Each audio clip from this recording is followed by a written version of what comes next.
Imagine this. A massive school district decides to completely rip up the floorboards and revamp the way it teaches its core subjects. It's a huge deal. Actually, it's probably one of the most ambitious things a school system can ever pull off, right? And the ripple effects, they literally touch every single classroom, every teacher, and every student. Welcome to this explainer. I am so thrilled you're tuning in. Today, we're popping the hood and breaking down a fascinating 34-page district evaluation report that looks at exactly this kind of scenario. We're looking at the 2024-2025 High-Quality Instructional Resources, or HQIR for short, implementation evaluation. It's a bit of a mouthful, but this document gives us a really rare data-driven look at a major educational shift. It shows us what's actually working and, where the friction really lies. Okay, let's dive right into this. Here's our roadmap for today. First, the curriculum rollout. Second, math wins, reading stalls. Third, the implementation disconnect. Fourth, challenges on the ground. And finally, number 5, the path forward. So, starting us off with Section 1, the curriculum rollout. To really get the data we're about to explore, we first have to understand the timeline. You see, not every school in this district is going through this change at the exact same pace. Right now, elementary and middle schools, they're actually in year 2 of rolling out the new English Language Arts, or ELA, curriculum. So they've got a bit of a head start.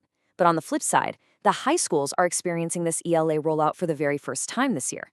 And as for math, well, that's year 1 across the board, literally from kindergarten all the way up through 12th grade.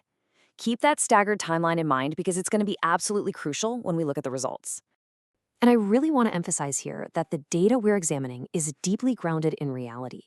The district didn't just, blast out a quick survey. No, they conducted an impressive 3,761 actual classroom walkthroughs. That's a massive amount of boots-on-the-ground observation.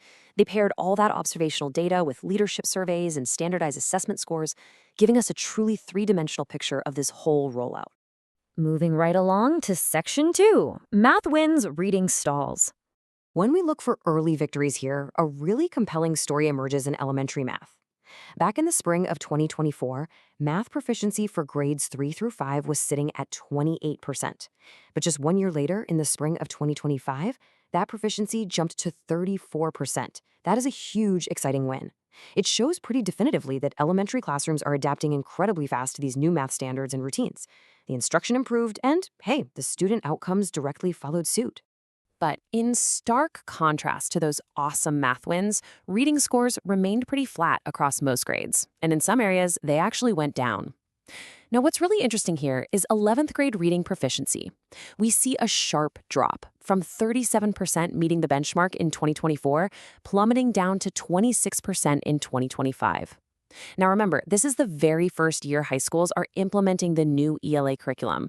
So this data, it perfectly captures the growing pains of that initial bumpy transition. Which brings us to Section 3, the implementation disconnect. Okay, this right here is the core mystery of our explainer today. When surveyed, literally 100% of high school principals agree they have systems in place to monitor the new curriculum. 100%. That is total, absolute confidence at the leadership level. But when we evaluate the reality of the walkthrough data, we see a totally different story. Only 39% of high school math classrooms and just 42% of high school ELA classrooms actually showed evident implementation of the core practices. I mean, that is a massive gap between the monitoring systems existing on paper and the actual shifts happening on the ground. This disconnect becomes super obvious when we break it down by grade level. Implementation in elementary schools is relatively strong, sitting right there in the high 60s for both ELA and math. Middle school is holding steady, but then high schools who are tackling this in their very first year drop way down into the low 40s and 30s. So elementary schools, which have been at this a bit longer with ELA, are successfully adapting. Meanwhile, high schools are clearly lagging behind and actually translating the curriculum into daily classroom practice. And the principals aren't the only ones weighing in here. When we ask the academic instructional coaches, these are the folks whose entire job is to be right there in the trenches, side by side with the teachers. Their confidence is noticeably lower. Only 47% of middle school coaches agree that clear monitoring systems are in place. The rest are either neutral or just outright disagree. This definitely hints at some serious friction points. The people closest to the teachers are essentially telling us, hey, these support structures, they aren't fully baked yet. Let's explore that more in Section 4, Challenges on the Ground. To really understand this friction, we've got to listen empathetically to the actual educators navigating this massive change every single day. The report gathered some great qualitative feedback, and 3 major hurdles were cited over and over again by school leaders. First up, time constraints. Second, the struggle of onboarding new or inexperienced staff to a super rigorous curriculum. And third, gaining buy-in from veteran teachers. These aren't just complaints, you guys. These are very real operational barriers that are hindering day-to-day instructional quality. One principal noted the incredible challenge of the time required for grade-level teams to fully unpack and internalize lessons. They're actually having to invent creative scheduling to allow for additional planning chunks. I feel like this humanizes the data so much. Teachers aren't just handed a new book and told to go. They have to process incredibly dense, rigorous new materials, and they are desperate for uninterrupted, dedicated time to actually understand it all before they teach it. And this brilliantly illustrates the human element of change management. A high school leader shared that some of the biggest challenges have been helping veteran teachers see that they are not losing their expertise or their voice in this implementation. Think about it. When you've taught successfully for 20 years, being handed a brand new, highly structured curriculum can absolutely feel like a loss of professional autonomy. High school leaders are having to actively work to show veterans that yes, their expertise is still highly valued within this new framework. Plus, educators are actively asking for help.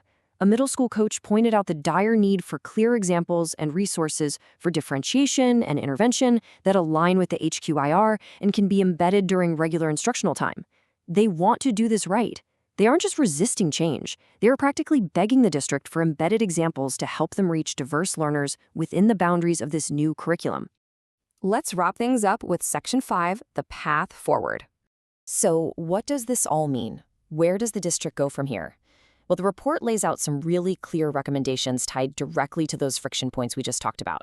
Step 1, target high school support by providing specific coaching for that tough early stage implementation. Step 2, strengthen new teacher onboarding, making sure anyone walking into the district understands the curriculum expectations from day 1. And Step 3, expand embedded role-specific professional learning, which gives teachers exactly those practical examples they've been asking for. So the crucial point is this. Having a monitoring system on paper means absolutely nothing if it doesn't change what happens when the classroom door closes. The district's top recommendation is to ensure these systems drive real, calibrated feedback. Leaders really need to use the walkthrough tool not just as a compliance checklist, but as a compass to guide meaningful, supportive coaching conversations with their teachers. Which leaves us with this final, vital question to ponder. How can we ensure the systems we build at the top truly transform the learning happening on the ground? As we've seen, adopting high-quality materials is really just the starting line. The actual marathon is the day-by-day, deeply human work of supporting teachers through that massive change. Thank you so much for joining me for this explainer. Keep learning, keep asking questions, and I'll catch you next time.